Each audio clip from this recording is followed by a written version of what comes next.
Welcome back to another horror story. Today I brought you a truly gripping incident. So without any delay, let's jump straight into the story. The person who sent this story is Maruf, Muhammad Al-Maruf. Many thanks to Maruf for sharing this incident with us. Maruf is currently a student. Maruf and his maternal cousin used to live together at their grandmother's house, and quite often they would go to her to listen to stories. One rainy day, the two of them insisted that their grandmother must tell them a ghost story that day. Since it was raining and she didn't have much work to do, their grandmother agreed and decided to tell them a terrifying incident that had happened to her brother.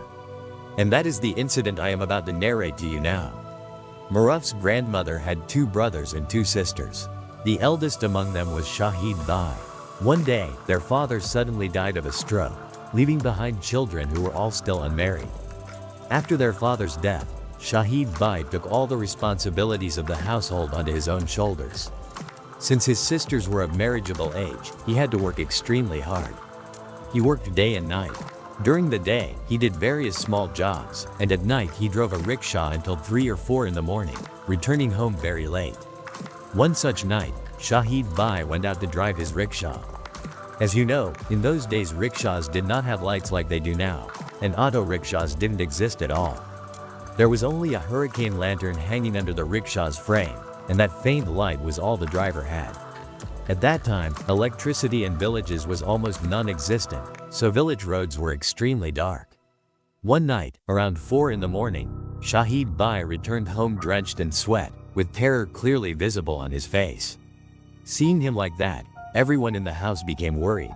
This had never happened before. He usually returned home quite normally. Everyone asked him what had happened. He only said one thing: "I've seen something terrifying." As soon as he said that, he fainted. The next morning, when he regained consciousness, everyone gathered around him again and asked what had actually happened to him the previous night. That's when he finally revealed the incident.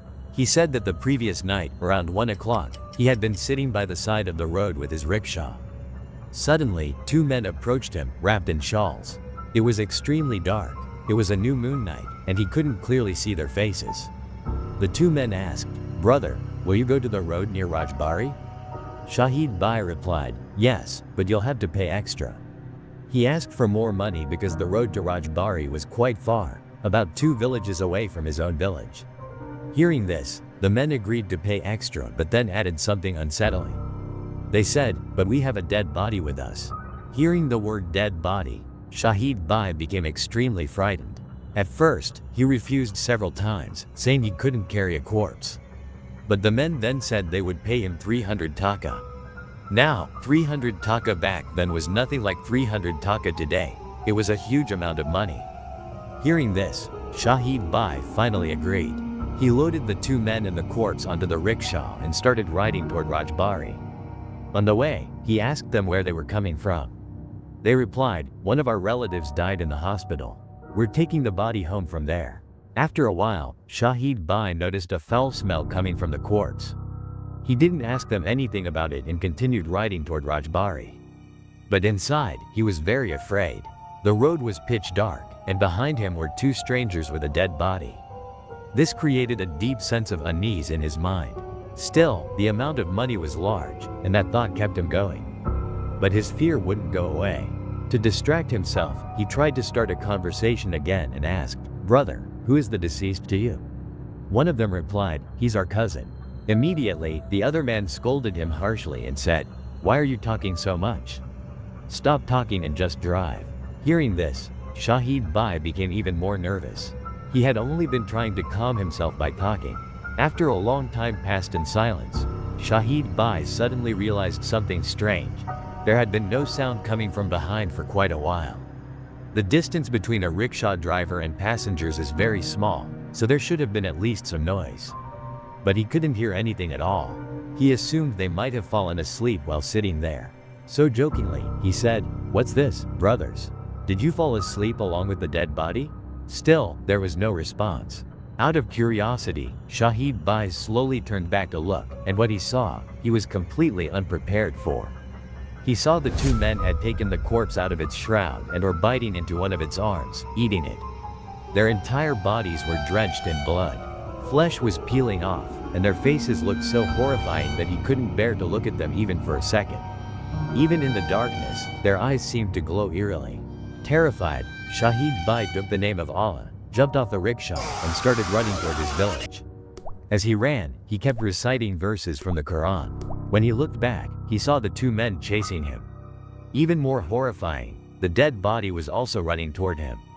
It felt as if two living men and one dead corpse were all chasing him together. As they ran, the men shouted in deep, grotesque voices, "Now the three of us will eat you together." Shaheed Bhai kept running faster while reciting verses. Eventually, he reached the entrance of his village. When he looked back again, he saw that the two men and the half-eaten corpse were now coming from in front of him. Somehow, they had moved from behind him to in front of him. Unable to think of anything else, Shaheed Bhai collapsed to the ground. He believed that he was about to die, that he would never return home alive. Closing his eyes, he began reciting every verse of the Quran he could remember, all at once. After some time, he heard no sounds. When he opened his eyes, he saw that they had vanished. He stood up and began running again. Just then, he heard a deep voice from behind him saying, "You were spared because you have your parents' blessings upon you. Otherwise, we would have finished you today." That was the last thing he heard. While narrating this incident, Shaheed Bhai fainted once again. For many days afterward, he remained ill. He was taken to several doctors and underwent many medical tests, but nothing abnormal was found. Everything appeared normal. Finally, he was taken to a traditional healer, Kabiraj. After that, he slowly began to recover. From that day onward, Shaheed Bhai never again went out to drive a rickshaw at night. So that was today's first story. Once again, many thanks to Maruf for sharing this incident with us. I hope you enjoyed the story. And heartfelt thanks to everyone who has sent in their experiences. We'll meet again with another story like this. If something like this has ever happened to you and you want to share it with everyone, you can send your stories via email. Take care.